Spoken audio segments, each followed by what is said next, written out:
Boa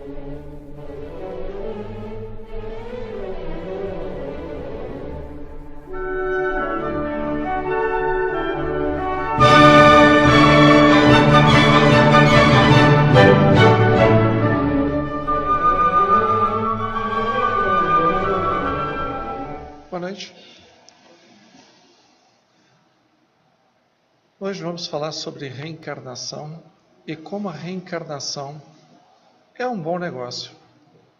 Porque, fazendo uma retrospectiva rápida sobre a doutrina espírita, a primeira coisa que nós temos que ter em mente quando nós falamos do espiritismo, que o espiritismo ele não é uma ideia de uma pessoa ou de um grupo de pessoas que pensou na alma, pensou na vida após a morte, pensou nas consequências dos nossos atos e aí formou uma religião. Se fosse isso, o espiritismo ele seria uma teoria, seria mais uma ideia. Portanto, sujeita a muitos erros. O espiritismo, ele é apresentado não como uma conclusão feita pelas pessoas. Ele é apresentado como uma revelação espiritual. Revelar é você tirar a cortina da frente. Pensem num palco, num teatro. As luzes estão apagadas, as pessoas estão ali.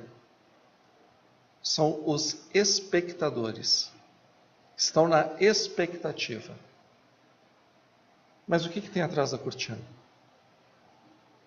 Por mais que a peça seja conhecida, Auto da Compadecida, o Romeu e Julieta, o que for, como aquilo vai ser apresentado? Vai ter orquestra, não vai ter orquestra? Como o palco vai ser montado? Como os atores vão se apresentar? Qual a roupa? Qual a maquiagem? Enquanto nós somos espectadores, nós podemos imaginar, nós podemos conjecturar, mas nós não sabemos. Se nós formos ver a montagem de várias versões da mesma peça teatral, nós nunca sabemos o que nós podemos esperar quando a cortina se abre. Quando nós falamos da proposta de Deus para nós, é o palco fechado com a cortina. Você pode imaginar o que Deus quer. Você pode imaginar como Deus é, o que Ele sente, qual o planejamento dele. Você pode ter visto vários livros sagrados, ter estado em vários locais sagrados, ter ouvido vários gurus, vários mestres, vários profetas, pastores, padres, palestrantes. Mas você só vai saber quando a cortina se abre. Por isso que quando a gente fala que o espiritismo é uma revelação, é um tirar o véu, cara, você pode saber muito sobre Deus. Você pode imaginar muito na figura divina. Mas ele só aparece quando ele se revela. Aí é a importância do espiritismo.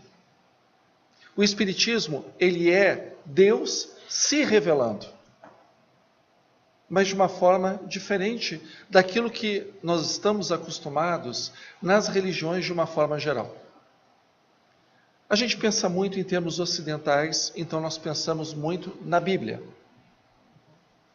Muito na nossa herança judaico-cristã, que não é só uma herança religiosa, é uma herança cultural. Ela forma os nossos valores. Mas a Terra tem 7 bilhões de pessoas. A Terra, ela tem muitas pessoas com muitas culturas. São povos que surgiram, povos que desapareceram, povos que se integraram. Então são muitas tradições. Cada um deles trouxe a sua visão de mundo. Cada um colaborou para o sentimento humano. O que está no mundo é percebido da forma humana, não tem outro jeito. Porque nós estamos no mundo, nós somos humanos, nós não temos uma visão dos marcianos, do pessoal de Saturno, somos nós. Então a nossa visão de Deus vai ser como nós enxergamos Deus. Por isso que a gente precisa da revelação, é Deus se mostrando. E na herança judaico-cristã, Deus se mostra ali na península do Sinai. Deus se mostra para Abraão, ou ele manda um anjo. Deus aparece no exílio da Babilônia. No batismo, que a gente vê nos evangelhos, Jesus sendo batizado, desce o Espírito em forma de pomba e a multidão escuta: este é meu filho, por quem eu tenho prazer, por quem eu me comprazo. Essas manifestações são chamadas de epifanias ou teofanias. E aí a gente, quando pensa nisso no Espiritismo, acha que o Espiritismo também é uma teofania. Acha que vai descer uma pomba. Ou que o mar vai se abrir, no nosso caso aqui em Brasília, o Lago Paranoá. Ou que Deus vai mandar um WhatsApp, Deus vai mandar um e-mail. O Espiritismo, ele mostra uma revelação de forma diferente. Deus fala aos homens pelos homens. Deus fala aos humanos pelos humanos. Quem são esses humanos? Quem já foi homem, quem já foi mulher, teve conta para pagar, teve filho para levar na escola, teve chefe, teve empregado, dor de dente, perdeu o cabelo, embranqueceu o cabelo e morreu. Essas pessoas, quando morrem, elas têm uma vida que é uma vida espiritual, mas não deixam de ser pessoas. Na nossa visão, é curioso. Imagina, eu sou Jefferson. Se eu agora infartar, quando eu me comunico no grupo mediúnico, o pessoal vai me chamar de entidade. E eu continuo sendo Jefferson. Não vai ter mudança. Eu continuo sendo um ser humano, continuo sendo uma pessoa. Mas, sendo desencarnado, eu estou do outro lado da cortina. Eu estou vendo o que o público, o que o espectador não vê. Porque eu estou na minha essência. A minha essência é um ser espiritual. É mais vantajoso ser espírito ou é mais vantajoso estar encarnado, estar na carne? As duas coisas são boas. Mas a vida espiritual, ela é perene. A vida material, ela depende de uma série de circunstâncias para existir. E ela se transforma. Se milhões de anos-luz, uma estrela, pegar e virar uma explosão, e vier uma rajada de nêutrons na direção do nosso planeta, torra o planeta. Isso é a vida material. Ela desaparece. Ela se transforma. Espécies aparecem, espécies somem. Espiritualmente, não. Uma bomba nuclear como as que caíram, que caiu em Hiroshima, que caiu em Nagasaki, toda a matéria é consumida. Tudo é evaporado. O espírito não.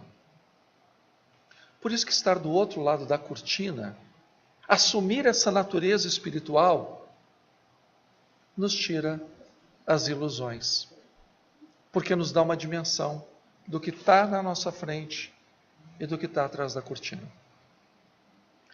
O Espiritismo não é o que eu penso. Eu sou palestrante espírita, mas as pessoas não vão querer ouvir o que eu penso, porque existe uma revelação dos espíritos. E é isso que nós, divulgadores da doutrina espírita, fazemos. Trazemos a revelação dos espíritos. A reencarnação não é uma ideia da cabeça do Sr. Allan Kardec.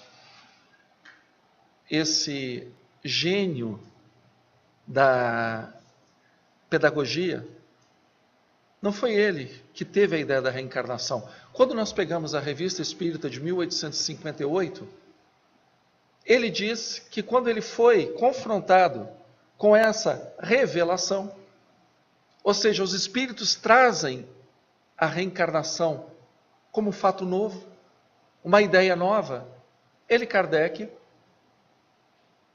não o recebe muito bem. Ele tem dúvidas, ele questiona, ele não fica satisfeito. Só depois de todas as teorias dele serem derrubadas, todas as argumentações ficarem no vazio, quando ele vê que a reencarnação resolve uma série de problemas, que sem ela não há solução, aí ele adota aquilo que ele chama de dogma da reencarnação. Dogma é uma palavra que tem uma acepção muito especial hoje. É uma verdade de fé que você não discute, você aceita. Mas dogma também tem um outro significado, é fundamento. É aquela pilastra que sustenta o teto. A reencarnação é um dogma do Espiritismo. É um fundamento do Espiritismo. Se a gente quiser olhar para o prédio que se chama doutrina espírita, nós vamos perceber que ele tem duas pilastras centrais e outras secundárias, mas tem duas que sustentam o prédio. Uma é a comunicabilidade dos espíritos. Se os espíritos não se comunicam, não tem revelação dos espíritos. Então, é necessário que para a pessoa que se diz espírita, ela acredite que existe espírito, que esse pessoal se comunica. Senão, não dá para ser espírita. Vai procurar outra doutrina, outra religião, outra forma de ver o mundo. Mas espírita não dá. O outro pilar, reencarnação. Aquilo que os antigos chamavam de transmigração das almas. Na época dos evangelhos, na época da Bíblia, mesmo na filosofia grega, você não encontra a palavra reencarnação. Você encontra a palavra transmigração. E é exatamente isso. É uma viagem. É uma grande travessia. E as pessoas sempre namoraram com essa ideia, dentro e fora do cristianismo. E a gente tem que entender que boa parte da humanidade é reencarnacionista. Porque, de certa forma, a teologia, a ortodoxia cristã, não é reencarnacionista. Mas e a humanidade que não é cristã? Que é a maioria. É reencarnacionista. Essa tradição oriental, ela é muito forte. Não é uma tradição isolada. Ela sempre permeou os povos. Ela sempre permeou as ideias que estavam, como diria, de certa forma, Jung, esses arquétipos, essas verdades não ditas que existem. Nós, espíritas, baseados na revelação dos espíritos, não nas nossas luzes, mas naquilo que essas pessoas que morreram, que estão do outro lado da cortina, nos trazem. E elas trazem porque Deus as envia. Por isso que é uma revelação divina. São os emissários de Deus. A gente é muito atrasado para falar com Deus. A gente é muito limitado. A gente olha muito para o umbigo da gente. A gente precisa de outras pessoas para falarem conosco. Porque se Deus fosse falar conosco, os nossos ouvidos seriam surdos. Porque nós somos imperfeitos e Ele é perfeito. Nós somos limitados, Ele é ilimitado. Nós somos passíveis de todas as falhas. Ele é onipotente, onisciente, soberano. Nós precisamos de intermediários. No passado, essas pessoas chamavam dessas figuras de gênios tutelares, gênios familiares ou anjos. Ângelos, mensageiros. A reencarnação é uma verdade trazida por esses mensageiros. A cortina se abriu. E percebam, as pessoas que não acreditam em Deus. Qual é o maior fundamento que essas pessoas trazem?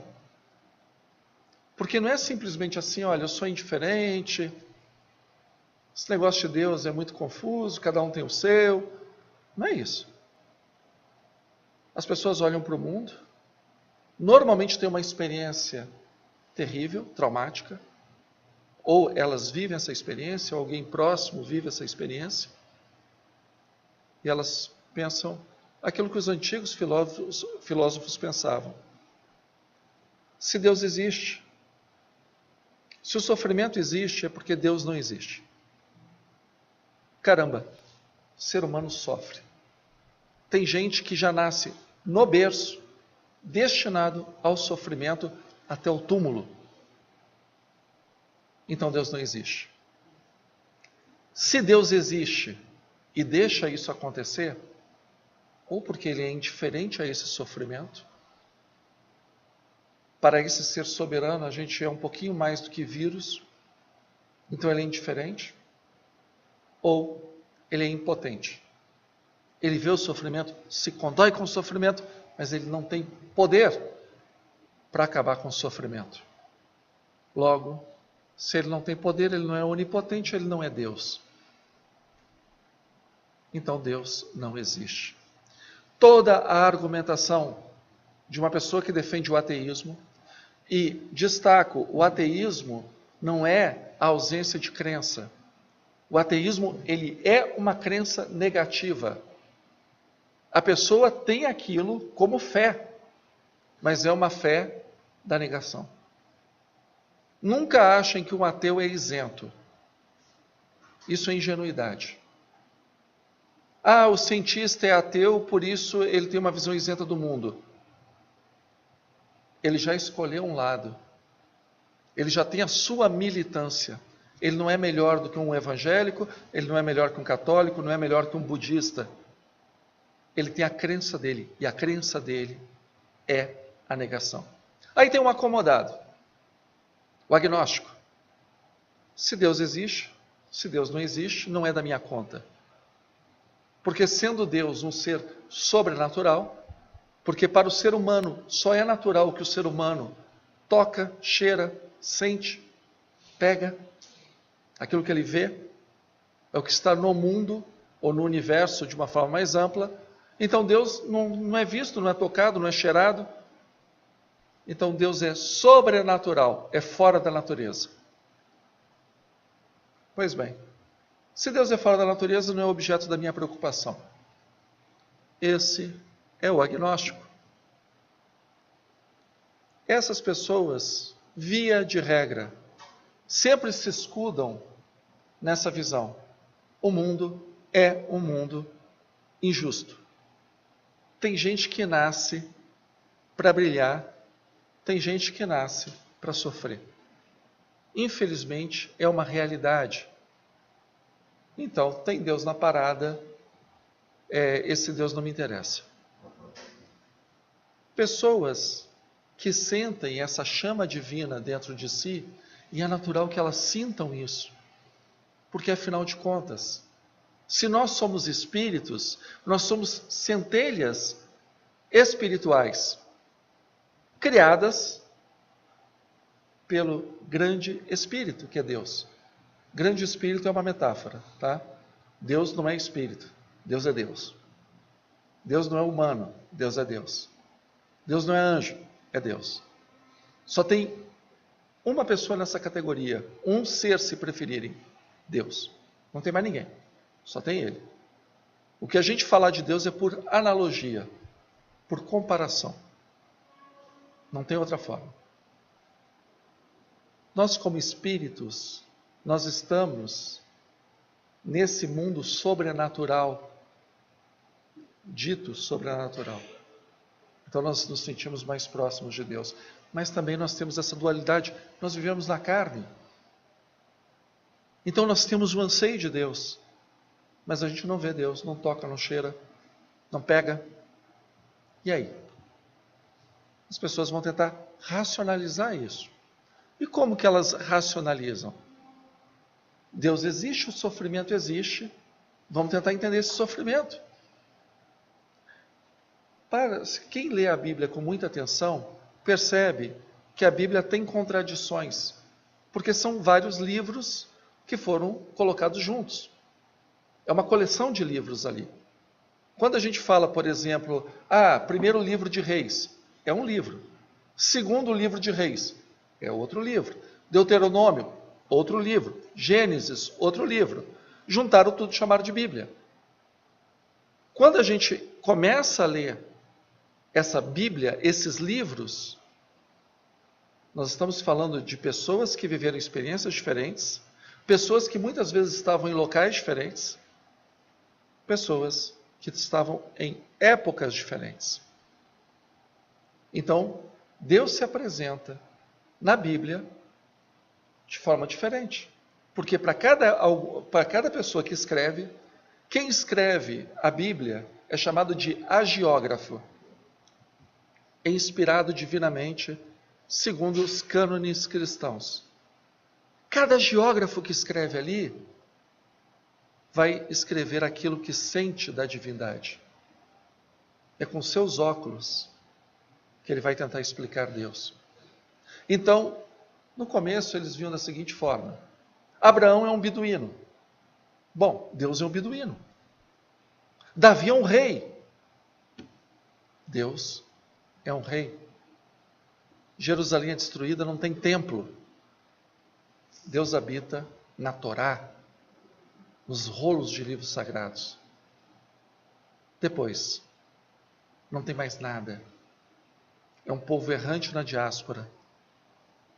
Deus está em tudo, está em lugar nenhum ao mesmo tempo. São visões diferentes. Então, para essas pessoas, Deus pune quem Ele quer, Ele ajuda quem Ele quer. E como Ele ajuda, como Ele pune aqui. Então, é com doença que Ele pune as pessoas.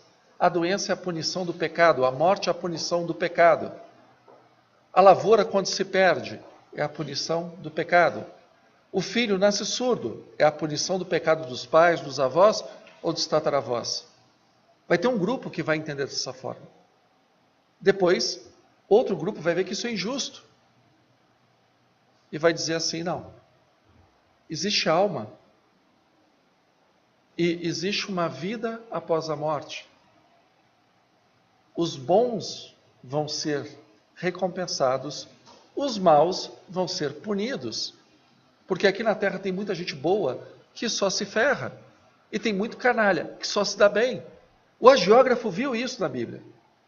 Ele falou: isso aí, se Deus existe, vai ter uma justiça. Essa justiça é feita onde? No pós-vida. Ou no pós-morte, se preferirem. Mas aí tem um problema. As pessoas são vingativas. As pessoas são rancorosas. Esse Deus vai ser vingativo. Esse Deus vai ser rancoroso. E aí criaram um artifício muito interessante na teologia. Quando falam do nosso destino após a morte, a teologia é feita de várias cadeiras. A que trata da nossa sorte, do nosso destino após a morte, se chama soterologia. Soterologia é o que vai dizer se a gente vai ser salvo ou a gente está encrencado. E aí, nessa visão, bom, a pessoa morre. E morre com um débito muito bom. Do outro lado, ela vai ficar sendo punida para sempre, ou, em algum momento, essa pessoa pode se arrepender e atingir os campos elíseos dos gregos, ou o céu dos judeus e dos cristãos. Os teólogos que ganharam a discussão, porque Orígenes acreditava que todo mundo ia se salvar. Orígenes foi um dos pais da igreja, um dos grandes cabeças, grandes pensadores da igreja. Orígenes de Alexandria. Ele rivaliza com Santo Agostinho e com São Tomás de Aquino na formação do pensamento cristão. Orígenes dizia o seguinte: Deus é amor. Está lá no Evangelho de João. Se Deus é amor, todo mundo tem que se salvar. Inclusive o capeta. Até Satanás tem salvação. Para essas pessoas, Satanás não é uma imagem. Satanás não é uma alegoria. Satanás é um ente.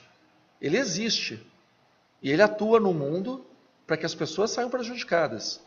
Essa é a crença que as pessoas têm. Elas não conseguem ver como um símbolo da sombra em relação à luz. É algo real. É um espírito maligno, um espírito imundo.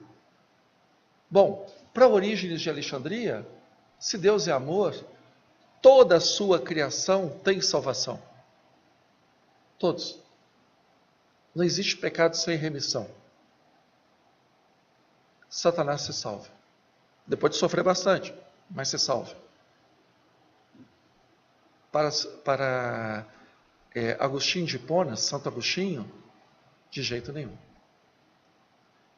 Porque uma vez que ele houve uma queda, ele está fora e não retorna. Não tem que nem festa, né? Que eles dão uma pulseirinha para você poder voltar para a festa quando você vai lá para o estacionamento. Satanás não tem pulseirinha. Se ele foi para o estacionamento, ele não volta para a festa. Acabou. Essa é a teologia vencedora. E o homem? Bom, o homem, a natureza dele é carnal e espiritual. Nessa visão antropológica, o homem é carnal, o homem é espiritual, as duas coisas formam o que nós somos. Quando nós morremos, nós somos separados do corpo físico durante um período de tempo, mas esse afastamento não é definitivo, porque vai haver uma ressurreição. E esse corpo ressuscita para os justos de forma gloriosa e se une, espírito e corpo, mais uma vez. E aí os bons para a vida eterna, os maus para a punição eterna. Por que o espírito, quando se arrepende, nessa visão soterológica, se ele cometeu pecados ditos capitais, a alma dele não tem salvação? Porque sendo um ser íntegro, corpo e alma, o arrependimento tem que ser ainda enquanto ele tem o corpo.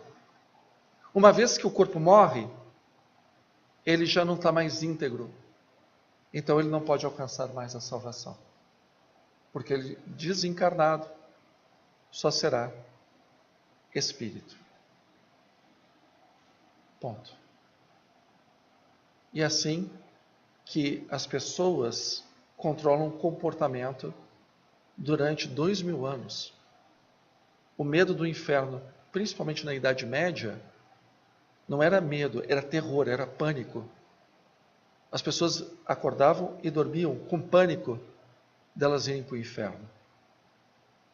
E, claro, quem tem a chave da porta do céu, quem diz o que é certo e o que é errado, quem diz o que é a Bíblia para uma população de analfabetos, para uma Bíblia em latim, quem tem esse conhecimento tem as chaves.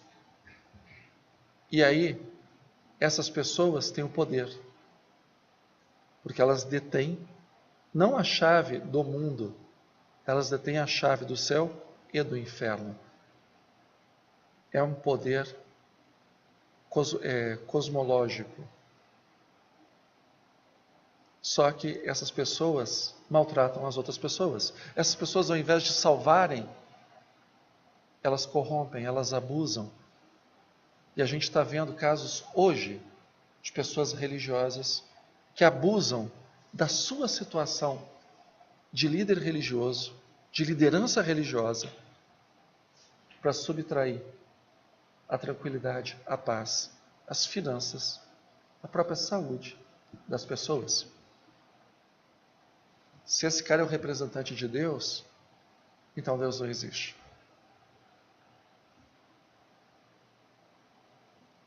E quem não é franqueado por essa igreja, os detentores do poder sagrado, que é a maior parte da humanidade de todos os tempos,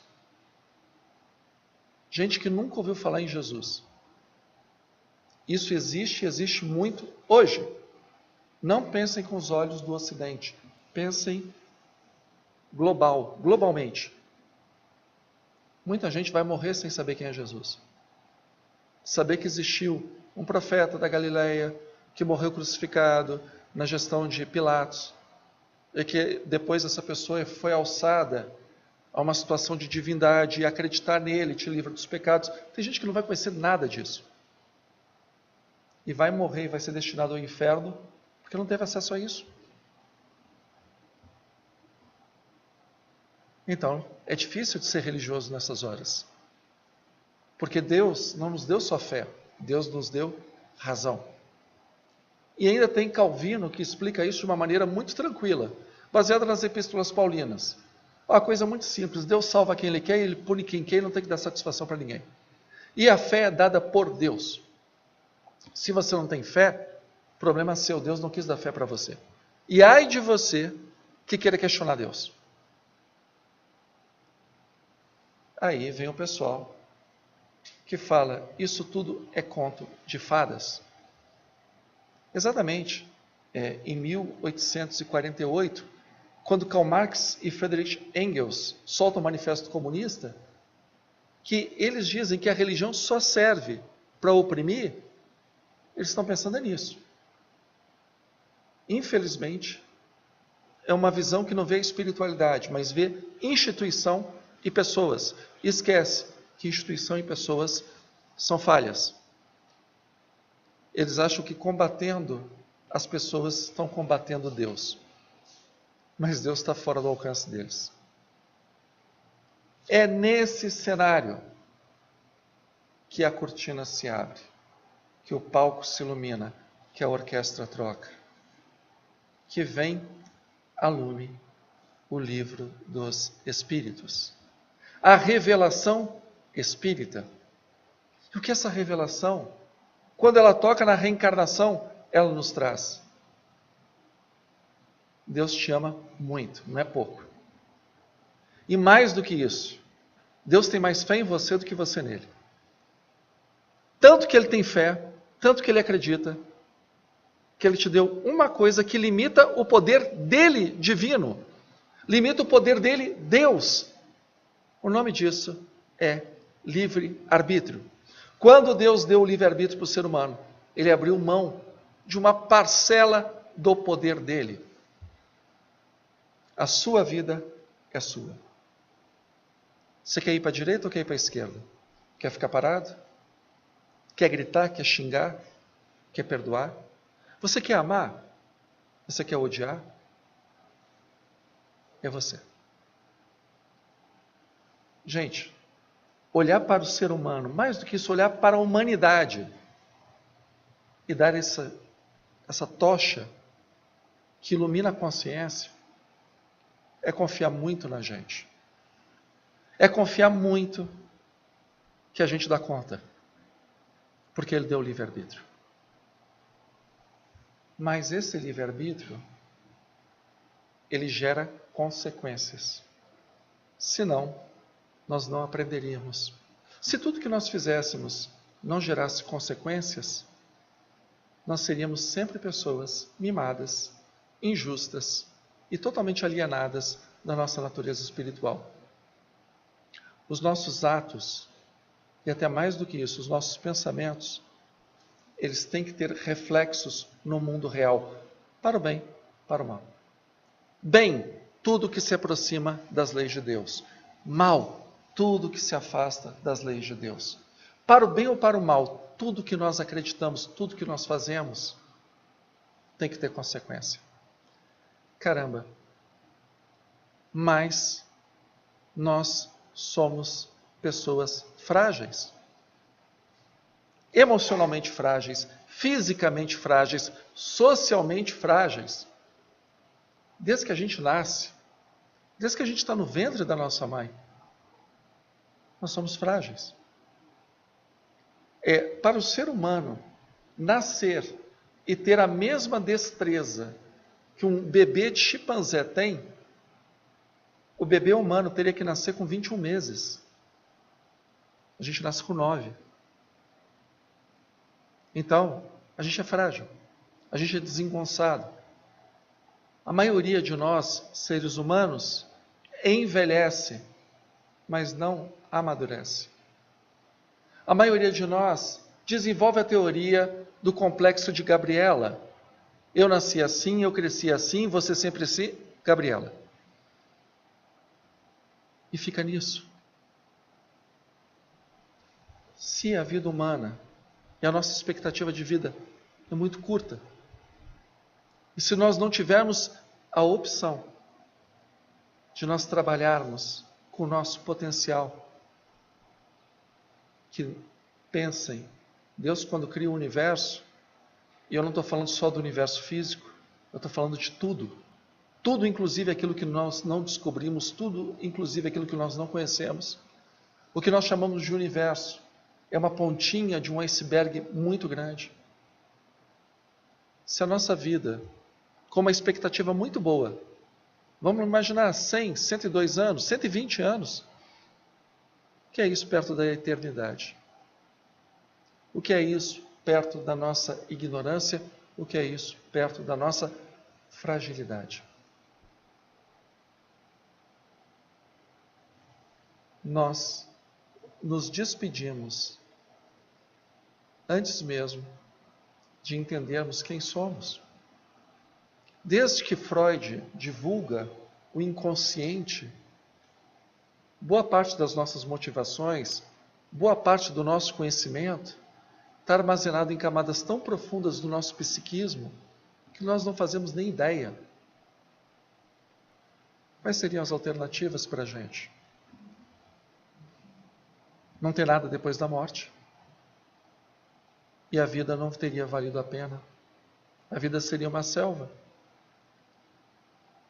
Nós, se não acreditarmos ou não tivermos a convicção de que quando o corpo morre há uma continuidade, a gente deprime. Porque vai contra a nossa natureza. Bom, então acontece alguma coisa, mas se o que acontece é definitivo, uma pessoa vai sofrer, não por 100, não por 200, não por 1000 anos, não por 1 milhão de anos, por 1 bilhão, mas por toda a eternidade. Ela vai sofrer. Porque se ela vai, vamos imaginar, para um lugar muito bom, o paraíso, o céu, todas as pessoas que ela gosta estarão no céu? Se as pessoas que nós amamos não estarão no céu, o céu é o paraíso? Mãe, se o teu filho está no inferno, o que a senhora está fazendo no céu? Homem, se a tua mulher, a tua musa, está longe de ti, o que é a companhia dos anjos?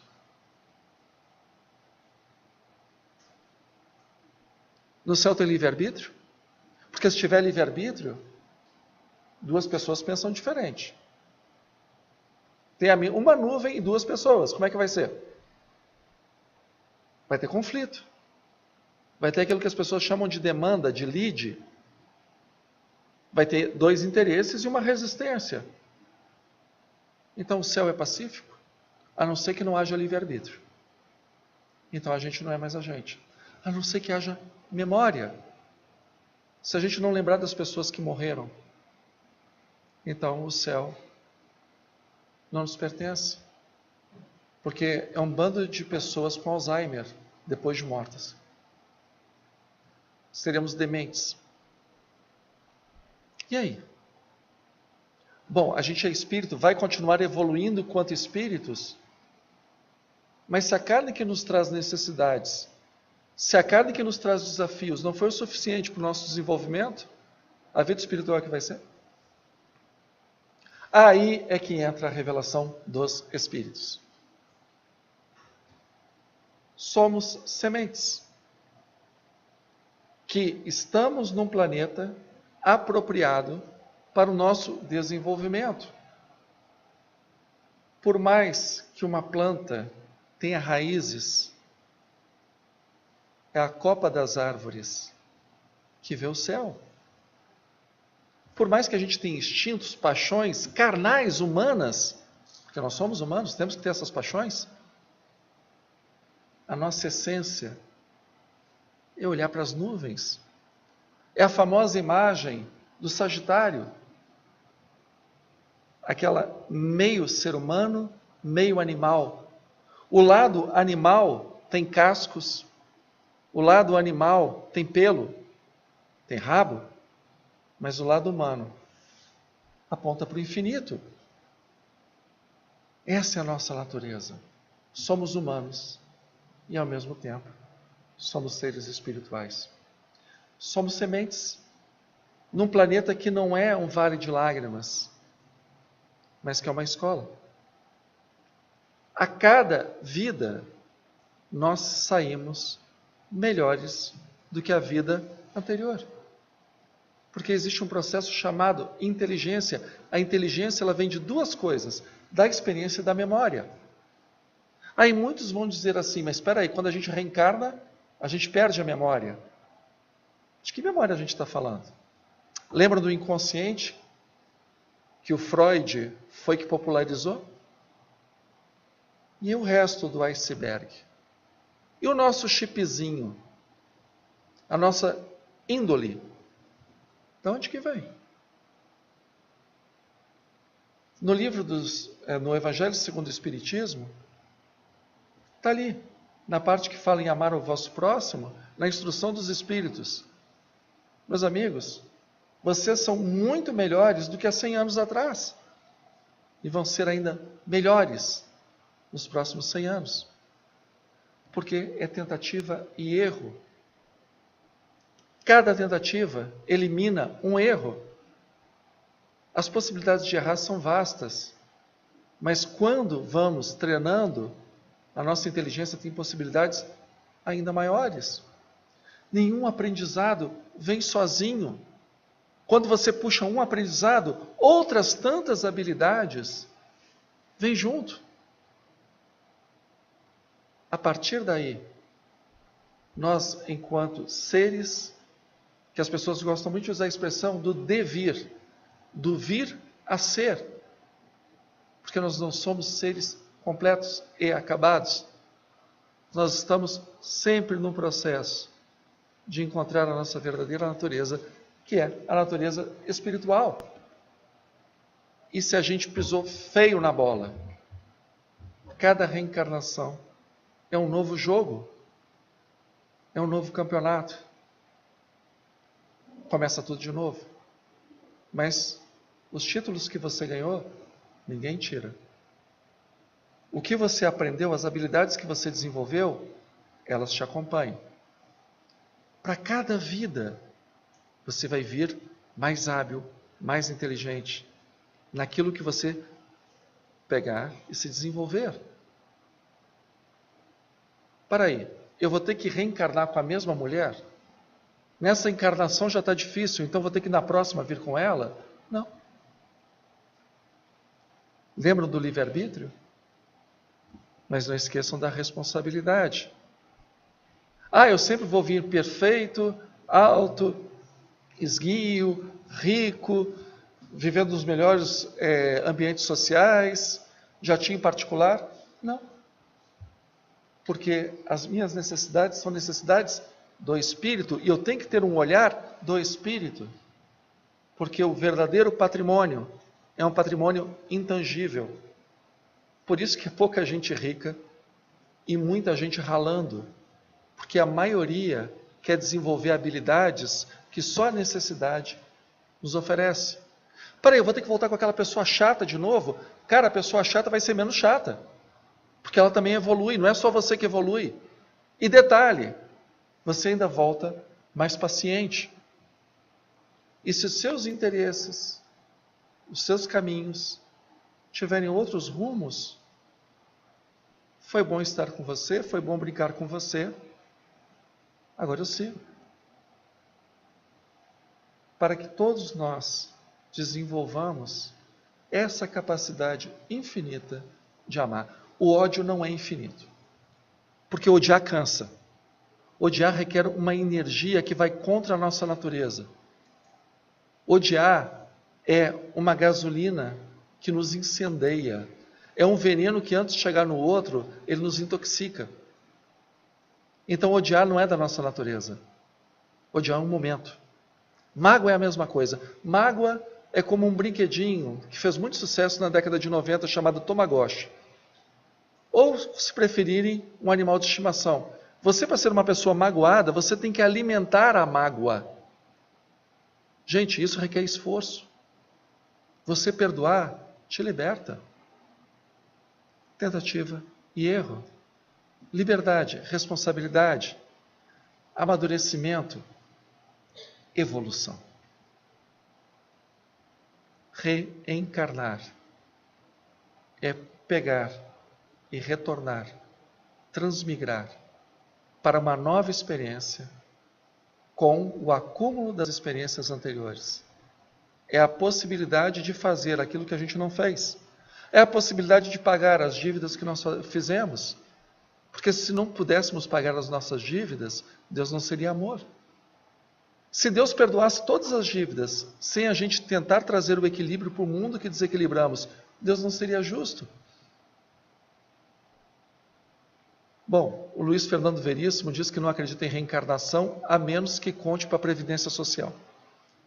A menos que conte para a aposentadoria.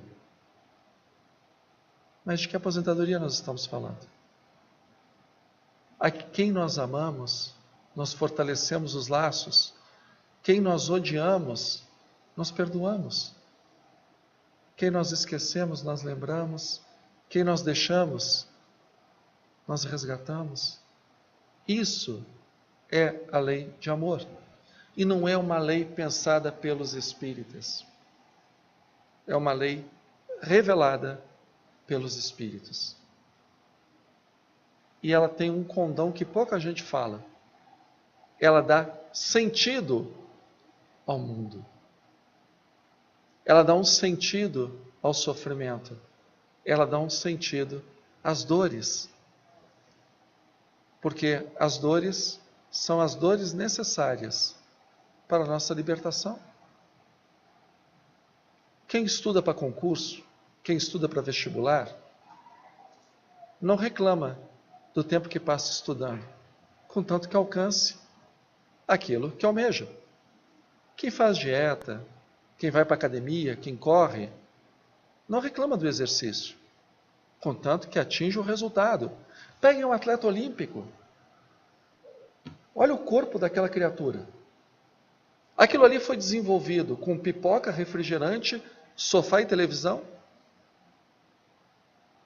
Alguém que vai pipoca, sofá, refrigerante, tem condições de disputar um pódio olímpico? De ser eternizado no seu feito? De forma nenhuma. Só aquelas pessoas que ralaram, só aquelas pessoas que dedicaram, só aquelas pessoas que ofereceram o melhor delas, é que vão ter a vitória sobre elas mesmas. Do ponto de vista espiritual não é diferente. Por isso que reencarnar é um bom negócio. Porque hoje você não consegue. Hoje você pode ser uma pessoa deprimida. Hoje você pode ser uma pessoa magoada. Hoje você pode ser uma pessoa frustrada, uma pessoa infeliz. Acontece. Bem-vindo ao mundo. Faz parte da nossa humanidade. Mas entenda, hoje, o seu destino não é esse. O seu destino não é ser eternamente assim. O seu destino é ir para os braços de Deus. O seu destino é a perfeição relativa que você traz dentro de você, que cada experiência vai lapidando para tornar você aquela joia que só a pressão e a lapidação são capazes de oferecer. Hoje pode estar uma porcaria, mas o hoje não dura para sempre. Tem a eternidade ao nosso favor. Nós temos que olhar para o horizonte, não para os nossos pés. Está difícil? Com certeza. A gente está começando o ano, e já é um ano que já chega cheio de desafios. Mas é mais um ano. Outros tantos já se passaram, outros tantos virão, estando encarnados ou estando desencarnados. As oportunidades são infinitas. E a velocidade de alcançarmos esse sucesso só depende de nós mesmos. Então, Reencarnação não é um bom negócio. Reencarnação é um ótimo negócio. Porque só ela nos permite que nós sejamos aquilo que a nossa natureza quer realizar em nós. Nós somos aqueles povos que nós lemos na Bíblia. Nós somos aqueles povos que nós estudamos na história. Aquelas pirâmides, aquelas pontes, aqueles prédios, aquelas catedrais, fomos nós que construímos. E nós estamos agora aqui. Superamos a peste negra, superamos a Guerra dos 100 Anos, as cruzadas, superamos a destruição de Jerusalém, a explosão do Krakatoa, tsunami. Nós estamos aqui. Por maior que seja a dor, por maior que seja o desafio, a gente vai voltar para superar. Ninguém para a gente. E quem é que nos deu essa bênção? Deus. Deus é que nos deu isso. Então, feliz 2019. Porque por maior que seja o seu problema, a sua capacidade de superar, porque você tem a eternidade como a sua aliada, é infinito. O problema é desse tamanhozinho perto de você. Pensando assim, que bom que esse ano está começando. Uma ótima noite a todos, um bom final de semana.